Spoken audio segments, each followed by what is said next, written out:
Hey everyone, and welcome to our next session for Converge 2023, the data behind project requests. My name is Abby Hatch, and I am the marketing manager for Robohead. I'm very excited for this session. I think there's going to be a lot of great data that hopefully you can use and apply to your own team along the way. I've also invited Will Goad to provide some color commentary and his own personal experience working with clients on how they can kind of use these numbers and improve these numbers as well. Hey everyone, thanks for having me, Abby. Thanks, Will. So you'll be hearing more from Will throughout this session. I'll invite him on and off a couple times. So look forward to that. Before I jump in, I just wanted to share a couple of housekeeping notes. So we want you to engage. Hopefully you've heard this before, but there's chat and Q&A on the right-hand side. So make sure you check that out and talk to each other, talk to us, ask questions, and we'll get answers back to you. Next, make sure you not only attend as many sessions as you can for entries into the door prizes, but also leave us a review on G2. If you haven't got that link, you can head back out to the lobby and click Info Desk to get that link.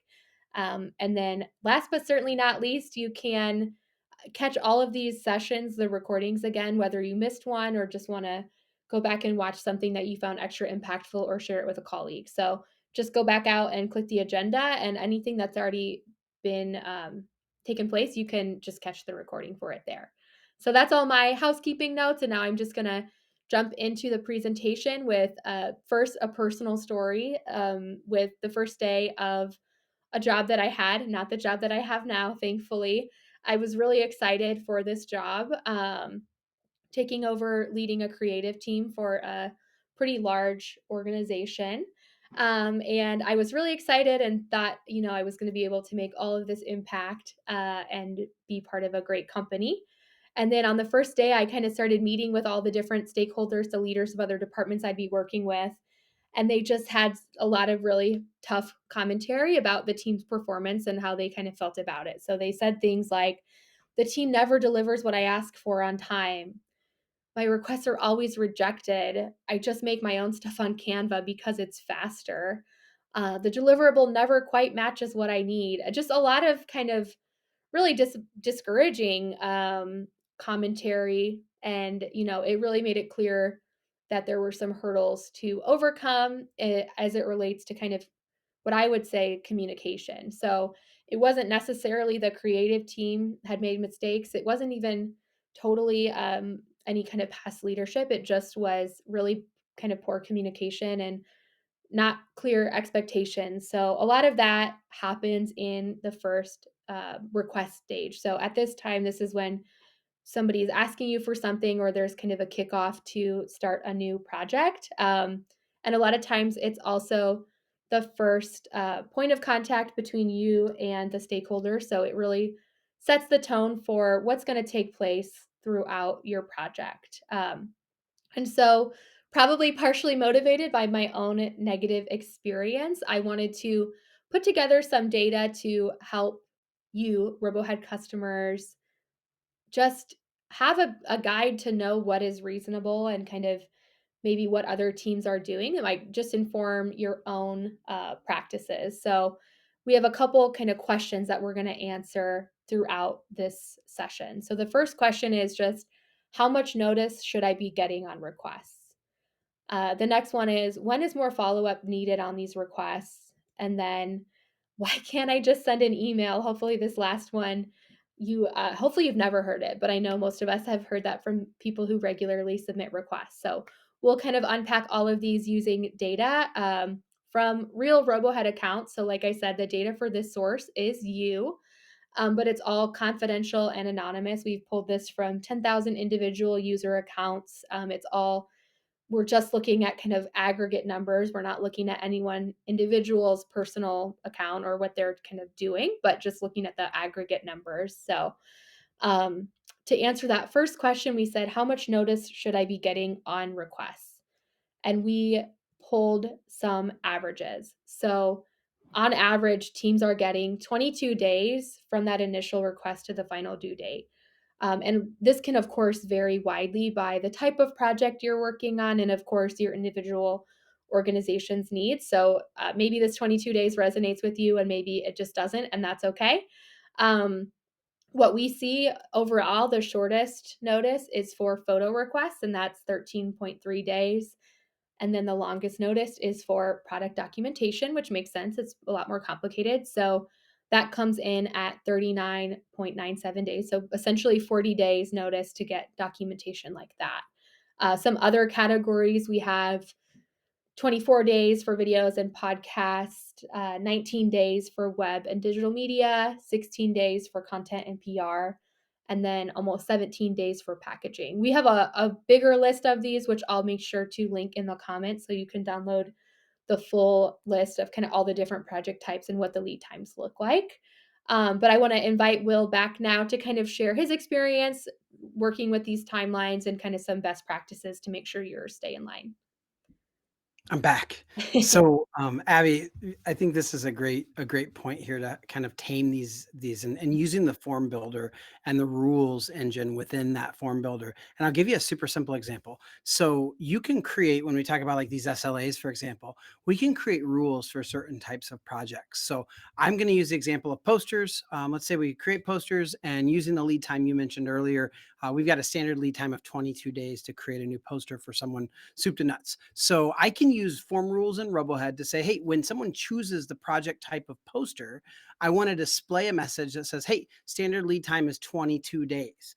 And then if they go ahead and choose a lead time less than that, let's say 5 days, I'm going to create another rule that says, hey, if the lead time is less than 22 days, I want you to show some new fields and a prompt that says, hey, because you've chosen a lead time less than our standard, we need you to provide your manager's approval for us to move this to the front of the pile. And then we also need you to provide a justification or explanation about why you need this project sooner than what our committed lead times are. So this is a really simple way to one, coach folks to do the right thing. People don't want to make you be kind of harried and running around. They want to be friendly. They want to ask for things. So most folks, if you say, hey, this is our standard lead time, they're going to try to fit within that. But also, we've created a way out. So when there are exceptions to that lead time, and I really do need it in 8 days, not 22, I can do that. I can still request that as my due date, and I can then provide the required information necessary to actually move that to the front of the pile. So again, it's a really simple way of coaching and using Robohead's form rules within our form builder to kind of create those prompts to guide people into the right request and to also make sure we're collecting everything we need from them. Definitely. Those are great tips. Thanks, Will. Thank you. We're going to turn over to our next question, which is when is more follow-up needed? So I think this again can be a really broad topic, but what we see is that about 1 in 6 requests that come in overall require revision before work can begin. So maybe this is something simple like, going back to the due date, or maybe it's something more complex, which we'll get into as well. And then the other number that I think is meaningful that we found is that 2% of requests are just rejected by admin users. So this may be the request didn't meet the scope or kind of anything like that. So the common reasons we do see are just, unrealistic deadlines, not enough detail, or just conflicting goals. So maybe what they're asking for isn't something that your department really should be handling or something that doesn't meet just your organization's goals overall. So I think there's a lot of reasons to go back and ask people for more details. And there's occasional reasons why you just need to tell people no, which can be difficult to do as well. So again, I'm going to bring Will back to share some, best practices to make sure your requests are on track. Yeah, I think to me the right thing is this asking the right questions, and it's not just the right questions, but asking them in the right way at the right time. And so I'd encourage folks to one start small, figure out what the right questions are. I remember I had a client once that they had like 75 required fields on their form is what they wanted to build. And I said, what are you using now? And they said, oh, their requests come in via email. And I was like, well, we're not going to go from email to 75 required fields. So start small, figure out the right questions to ask, the bare minimum. What do you absolutely have to know? And then ask them in the right way at the right time. And so I think this is again where you can use the form builder and Robohead to really make this experience as painless and useful as possible, not just for you, but for your requesters. So if we start small, you could start with just 3 fields, right? So like, or four, I need the name of your request, I need the due date, I need the type, and then there's a description field. And then I can use the rules to start to pull up more information. So if it's a print request, for example, once they tell me it's a print request, then pop up another couple questions about, are we sending you the files or do we need to print them for you? Or is this color or is it black and white? Questions like that. Again, I think, asking what you need to ask, asking it in the right way, and doing it in a way that kind of brings folks into it instead of just drowning them with your, I don't know, 5, 10, 50, 100 fields that you want them to fill out. And then I think kind of to piggyback on that, it's also this concept of like, kind of more high level or holistic questions around the project. Like, what do you want the audience to feel? What does a successful project mean to you? Things like that versus what's the quantity? Who's the vendor that we're partnering with? Things like that, right? So I think that's also important is, right questions, right way. If you need those tactical blocking and tackling questions answered up front, that should be the beginning of your form. If you need more questions around kind of, hey, what the heck are we doing here? And what do we want people to experience when we're building this project out? That's stuff that should be at the top of your form. So right questions, right way, and make it small enough that your requesters can easily adopt it. Definitely. I think those are great tips. And yes, I think the last thing I'll say is sometimes it is okay to go back for more information. No form is perfect, no process is without a failure point. So, as much as you want it to be perfect, there are going to be things where you just do have to go back and ask for more details. So, that's okay And too. that's a really great point too, Abby, because you're going to learn this over time. And I think one of the, at least for me, when I came on here, one of the things that I love about Robohead and a lot of my clients do is how easy it is to expand the form. And so if you start with some basic information and you find that you need to ask some more things or reorder the way you're at, reorder how you're asking for things or when you're asking for things, you just iterate as you need to. So again, kind of starting small and moving towards that ideal constantly, it's really easy to do. Great point. Well, thank you. I'm going to turn it over to our last question, which, hopefully does not resonate with anyone here, but I know something I'm often faced with is people just saying, "Why can't I just send you an email? It would be so much faster if I could just send my request in an email."